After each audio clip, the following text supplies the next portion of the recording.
എല്ലാവരും ഈ സമയം കൊണ്ട് തന്നെ ഓണം ആഘോഷിച്ചിട്ടുണ്ടെന്ന് എനിക്കറിയാം. എന്നാലും ഞങ്ങളുടെ ഓണാഘോഷം കാണിക്കാതെ ഇരുന്നാൽ മോശമല്ലേ? അപ്പോൾ ഞാൻ കഴിഞ്ഞ വീഡിയോയിൽ പറഞ്ഞതുപോലെ തന്നെ ഈ പ്രാവശ്യത്തെ ഓണം ഞങ്ങൾ വീട്ടിലായിരുന്നു കേട്ടോ സെലിബ്രേറ്റ് ചെയ്തത്.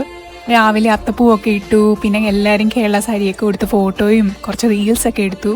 ഇതെല്ലാം കഴിഞ്ഞപ്പോഴത്തേക്കും ഞങ്ങളുടെ വിശപ്പിൻ്റെ വിളി കേൾക്കാൻ തുടങ്ങി. നമ്മുടെ മെയിൻ ഐറ്റമായ സദ്യ, അതും ഞങ്ങൾ എല്ലാവരും കൂടെ ഒരുമിച്ചുണ്ടാക്കിയ സദ്യ. അത് കഴിക്കാൻ ഒരു പ്രത്യേക ടേസ്റ്റ് ആയിരുന്നു. പണ്ടേ എൻ്റെ ഒരു വീക്ക്നെസ് ആണ് ഈ കേരള സദ്യ. ട്രിവാൻഡ്രത്തുള്ളപ്പം വിളിക്കുന്ന കല്യാണത്തിനൊക്കെ പോകുമായിരുന്നു ഈ കേരള സദ്യ കഴിക്കാൻ വേണ്ടി മാത്രം. ഇലയിൽ ഒരുപാട് കറികളൊക്കെ വെച്ച് ചോറ് കഴിക്കാൻ ഒരു പ്രത്യേക ടേസ്റ്റ് അല്ലേ? പിന്നെ ആൾക്കൂട്ടവും ബഹളവും ഒന്നുമില്ലാതെ വീട്ടിൽ സ്വസ്ഥമായിട്ടിരുന്ന് കഴിക്കുന്നതിനൊരു പ്രത്യേക സുഖമാണ്. അവസാനത്തെ പാലട പായസം ഒരു രക്ഷയില്ലായിരുന്നു. ഇതെല്ലാം കൂടി കഴിച്ചു കഴിഞ്ഞപ്പോഴത്തേക്കും ഞങ്ങളുടെ എല്ലാവരുടെയും വയറ് ഫുള്ളായി. അതുകൊണ്ട് ഞാൻ ചുമ്മാ പുറത്തൂടെ നടക്കാൻ ഇറങ്ങിയതാണ് കേട്ടോ. ഒരിക്കൽ കൂടി എല്ലാ മലയാളികൾക്കും കാനഡയിൽ നിന്നും ഞങ്ങളുടെ ഹൃദയം നിറഞ്ഞ ഓണാശംസകൾ.